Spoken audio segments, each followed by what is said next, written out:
আসসালামু আলাইকুম এভরিওয়ান, শুভ সকাল। আজকে সকাল সকাল রান্নাঘর থেকে আপনাদের সাথে চলে এসেছি। সকালে আজকে অনেক দিন যাবত ইচ্ছে করছিল যে চাপটি দিয়ে একটা হাঁসের ডিম খাবো, আর স্টাইলে আমি মাঝে মধ্যে খেয়ে থাকি, যেটা আজকে আপনাদের সাথে শেয়ার করে দিলাম। এই যে মশলা ডিম যেটাকে বলে, হলুদ, মরিচ, পেঁয়াজ কুচি, ধনিয়া পাতা দিয়ে এই ডিমটা হালকা করে ভাজা করে এইভাবে চাপটিটা বানানোর পর ভিতরে দিয়ে আমি সবসময় খাই যখন অনেক তাড়াহুড়া থাকে। আর আজকে তো সময় আছে, যেহেতু আজকে বাসায় মানহার শরীরটা ভালো না, আমার শরীরটাও বেশি একটা ভালো না, তাই আজকে মা মেয়ে বাসায় আছি। আজকে মানহাকে নিয়ে মাদ্রাসায় যাইনি। আর অনেক দিন যাবত আমি মানহাকে মাদ্রাসায় দিয়ে আসার সময় এক কাকার কাছ থেকে যে থানকুনি পাতাটা নিয়েছিলাম, প্রায় এক সপ্তাহের উপরে হয়ে গিয়েছে, খাওয়া হচ্ছে না। আর যেহেতু বাসায় আজকে আছে অফুরন্ত সময়, তাই আজকে বের করে নিলাম। আমি আমার আম্মু মিলে এগুলোকে একটু পরিষ্কার করে গুছিয়ে নিয়ে আজকে একটা মজাদার থানকুনি পাতার ভর্তা হবে, যা আজকে আপনাদের সাথে শেয়ার করতে যাচ্ছি। এই যে আম্মা কিন্তু এসে পড়েছে। আম্মা বলছে, তুমি একা করবে কেন, আসো আমরা দুইজনে মিলেই করে ফেলি, তাড়াতাড়ি হয়ে যাবে। আসলে শাক বলেন, যে কোনো সবজি বলেন, এগুলো যদি দুই একজন বসে করা হয় তাড়াতাড়ি আল্লাহর রহমতে শেষ হয়ে যায়। এতে ছোট ছোট পাতা একা করতে গেলে অনেকটাই সময় লাগতো। তা আম্মু বলছিল একসাথে করে ফেলি, সেই সময় আড্ডাও দিচ্ছিলাম, কথা বলছিলাম। আর এই যে আপনাদের সাথে একটু ছোট ছোট ক্লিপ নিচ্ছিলাম দেখানোর জন্য। এই পাতাটা দেখেন কি সুন্দর ফ্রেশ আছে, এখনও কিছু হয় নাই। আসলে আমার ফ্রিজটাতে আমি দেখেছি শাকসবজি বা আদার্স কোনো কিছু রাখলে সহজে নষ্ট হয় না, যেটা আবার আমার আম্মুর ফ্রিজে হয় না। আম্মুর ফ্রিজে তাড়াতাড়ি নষ্ট হয়ে যায়। এই জিনিসটা আমার খুবই ভালো লেগেছে। একদম দেখেন মনে হচ্ছে যে এখনই তুলে নিয়ে এসেছি, বাট এখানে কিন্তু 7-8 দিন হয়ে গিয়েছে। এই থানকুনি পাতাগুলো আমার ফ্রিজে পড়েছিল। যে আম্মা দেখেন কি সুন্দর করে বেছে নিচ্ছেন। এইভাবে এই যে আগার যে শাকটা, এটা নিয়ে নেব। আমার জন্য একটা প্লেট নিয়ে এসেছি এখানে রাখার জন্য, যেহেতু অনেকগুলো পাতা আস্তে আস্তে করে বেছে নেই। এই যে দেখেন এইভাবে কেটে নিতে হবে। আর লম্বা যে ডোকাটা থাকে ওইটা ফালাই দিতে হবে, ওইটা নেওয়া যাবে না, যেহেতু আমরা আজকে ভর্তা করব। আর যদি আমরা এটা শাক হিসেবে খেতাম তাহলে ওইটা নেওয়া যেত। এই যে দেখেন কি সুন্দর করে বাছতেছি দুইজন মিলে। আর আমার সাথে তো আমার পাখিটা আছে, গানের পাখি, সে বসে বসে মজা করছিল। এই যে আমাদের সবগুলা শাক অলরেডি বাছা হয়ে গিয়েছে, দেখেন কি সুন্দর লাগছে না। এটা কিন্তু এক এক অঞ্চলে এক এক নামে ডাকে। আমরা কিন্তু থানকুনি পাতা বলি, অনেকে টাকা পাতা বলেন, আরও হয়তো বা অন্য অন্য জেলায় অন্যরকম নামে ডাকেন। যদি ডেকে থাকেন কি কি নামে কোন কোন জেলাতে, আমাকে অবশ্যই কমেন্ট বক্সে জানিয়ে দেবেন। থানকুনি পাতা বাছার পরে আম্মু ওখানে ক্লিন করছে। আর এই ফাঁকে আজকে যেহেতু একটু ঠান্ডাটা কম পড়েছে, একটু রোদের দেখা, আর যেহেতু বাসায় ছিল আনারস, একটু আনারসটা কেটে নিই। আর এই আনারসটা আসলে অনেক মিষ্টি ছিল। শীতের মধ্যে আসলে আনারসগুলো অতটা মিষ্টি হয় না, বাট এই যে আনারসটা কাটছি এটা অনেক মিষ্টি ছিল, মনে হচ্ছে যেন চিনি দিয়ে রেখেছে এমন আর কি। আমার তো খুবই ভালো লাগতেছিল কেটে, এর আগে একটা খেয়েছিলাম। এই যে দেখেন আনারস কাটা, আমি আনারস দেখলেই কিন্তু অনেক ভয় পেতাম, বাট এখন আমি ইজিলি কাটতে পারি। এই সিস্টেমগুলো আপনাদের সাথে একটু শেয়ার করব, তাই এখানে বসেছি। এই যে দেখেন এইভাবে কেটে নেই, অল্প অল্প করে উপরে যে খোসাটা, আসলে এইভাবে কেটে নেবেন। অনেক আমার বাবাকে দেখতাম যে এইভাবে কেটে নিয়ে একদম তেরছাভাবে চাকু দিয়ে একটু একটু একটু করে যে চোখগুলা ফেলে দিত। আর আমি যে দেখেন এইভাবে বটি দিয়ে সম্পূর্ণটা ক্লিন করে নিয়েছি, একটু বেশি বেশি করে ফালাই দিলেই হয়। আমি ভয়ে আসলে কখনো আনারস কাটতাম না, বাট এখন আমার কাছে আনারস কাটাটা খুবই ইজি। যারা ভয়টা পান আমার মতো, এই যে এইভাবে কেটে নিয়ে জাস্ট ফালাই দিবেন। এমনিতেও দেখবেন যে যদি চাকু দিয়ে বা নাইফ দিয়ে করতে চান অনেকটা সময় লেগে আর অনেক কিছুই ফালাইতে হয় আমাদের।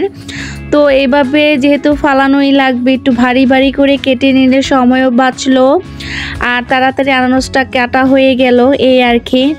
এই যে দেখেন আমি এইভাবে পিস করে নিচ্ছি, যেহেতু ছোট ছোট আনারস একটু মোটা মোটা করে আমি পিস করেছি, যে একটা আনারস এই পরিমাণটা হয়েছে।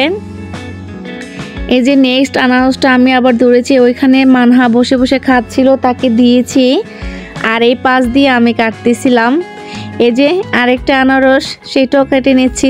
অলরেডি আমি তিনটা আনারস নিয়েছি, এখানে দুইটা অলরেডি কাটা শেষ, এখন তৃতীয় নাম্বারটা চলছে। এইটা একটু অন্য স্টাইলে আপনাদেরকে দেখাবো।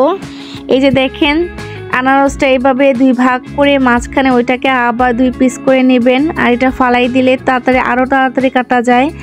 আসলে আমি যে স্টাইলগুলো দিয়ে কাটি সময় খুবই কম লাগে, আপনারা অবশ্যই চেষ্টা করবেন, ট্রাই করবেন। এই যে দেখেন এইটা এই যে এইভাবে মোটা মোটা করে একদম আমি ফালাই দিতেছি।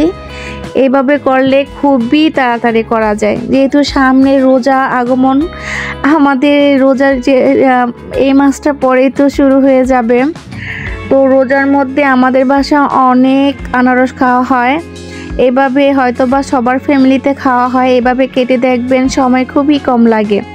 এখন আমি এই যে কাটা শেষ, এখন এর মধ্যে একটু হালকা পরিমাণে লবণ দিয়েছি, কারণ হচ্ছে আনারসটা মিষ্টি ছিল, বেশিটা দেওয়ার প্রয়োজন হয় নাই। আর যদি এখানে মিষ্টি না হতো আমি কাসুন্দি, চিলি ফ্লেক্স সব কিছু অ্যাড করে খেতাম, ওইটার টেস্টও কিন্তু অন্যরকম আসে, যেহেতু এটা মিষ্টি আনারস। তো আমরা এইভাবে খেয়ে নিচ্ছি। এই যে পাশে কিন্তু মানহা বসা। আমার আনারস খাওয়া শেষ, সবাইকে দিলাম। এখন থানকুনি পাতাগুলো মানহা আমাকে নিয়ে আমার কাছে নিয়ে এসেছে, তার নানু ক্লিন করে আমাকে দিয়েছে একটু কুচি কুচি করে কেটে দেওয়ার জন্য। আসলে আমি কাটবো আর আমি আজকে থানকুনি পাতার ভর্তাটা বানাবো, আপনারা পাশে থাকবেন অবশ্যই। এই যে দেখেন এইভাবে অল্প অল্প করে নিয়ে একটু ঘুরিয়ে তারপরে যে আমি বটি নিয়ে আজকে কাটতে বসছি এখানে, কারণ আমার বেশিরভাগ কাজ কাটাকাটির কাজ বটি দিয়ে করতে আমার কাছে কমফোর্ট মনে হয়, কারণ হচ্ছে যে যেটা ব্যবহার করে অভ্যস্ত সেটাই। এর আগে আমি চাকু দিয়ে করতাম, বাট সময় লাগে, আর বটি দিয়ে করলে সময়টা আমার কাছে মনে হয় খুবই কম লাগে। এই যে এইভাবে কেটে নেবেন। এই যে দেখেন আস্তে আস্তে কিন্তু আমার সবগুলো থানকুনি পাতা কাটা হয়ে গিয়েছে। এভাবে একটু কেটে নিলে হয় কি এর ভিতরে যে স্মেলটা একটু কচলানোর পরে বের হয়ে যায়, আর গরম ভাতে এই ভর্তাটা খেতে খুবই ভালো লাগে। আর এই যে এইভাবে যেটু বড় বড় যেটা থাকবে এইভাবে একটু হাত দিয়ে ছোট ছোট করে নিলেই হয়ে যাবে। যে দেখেন কি সুন্দর লাগছে না বলেন? আসলে এটা কিন্তু শরীরের জন্য খুবই ভালো, শরীরের ব্যথা দূর হয়, হজম শক্তিটা বাড়ে, বিভিন্ন কাজে উপকারিতা এই শাকটা।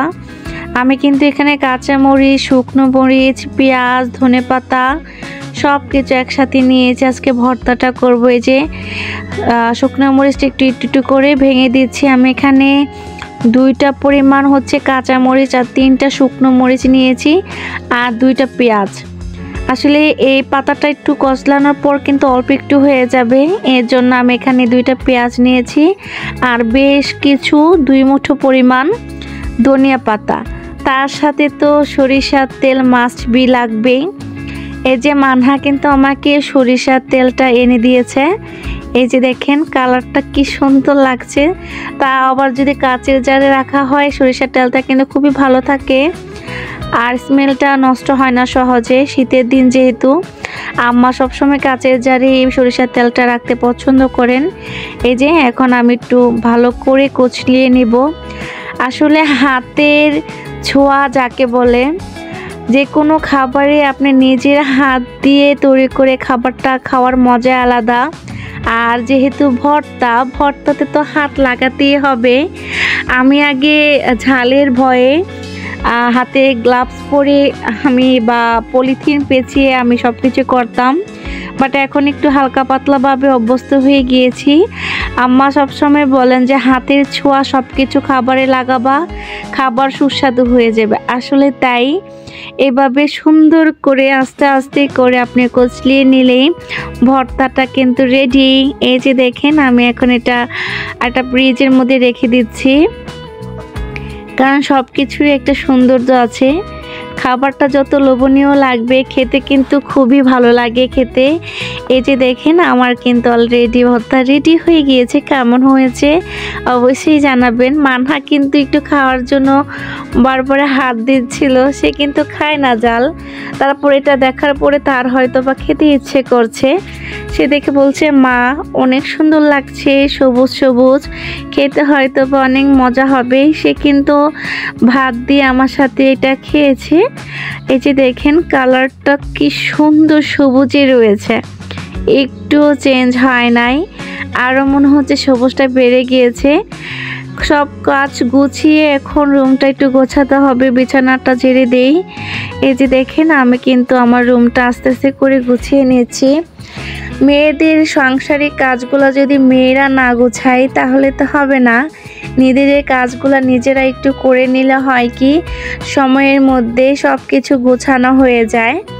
আমি সেটাই করছি। আমার রান্নাবান্না অলরেডি কমপ্লিট, কারণ রান্নাবান্না বলতে আমি এখানে ভর্তাটাই বানিয়েছি, আর হচ্ছে ওখানে আম্মা রান্না করেছেন। এখন আমি রুমটা একটু গুছিয়ে নিই, যেহেতু আমি এই রুমে থাকি আমার রুমটা তো আমাকে অবশ্যই গুছিয়ে নিতে হবে। আর আমি এমন একটা মানুষ, আমার খাটটা একটু টান টান না থাকলে আর রুমটা একটু ক্লিন না থাকলে আসলে আমার ভালো লাগে না। এর জন্য আমি সব সময় চেষ্টা করি আমার রুমটাকে টিপটপ করে রাখার জন্য। এই আর কি, আর কিছুই না। এই যে আমার কিন্তু বিছানাটা অলরেডি গোছানো হয়ে গিয়েছে। দেখেন এইভাবে থাকলে সব সময় ভালো লাগে, বাট মানহার জন্য পারি না। এক সাইড দিয়ে আমি গুছাই, আরেক সাইড দিয়ে উনি নষ্ট করে ফেলে।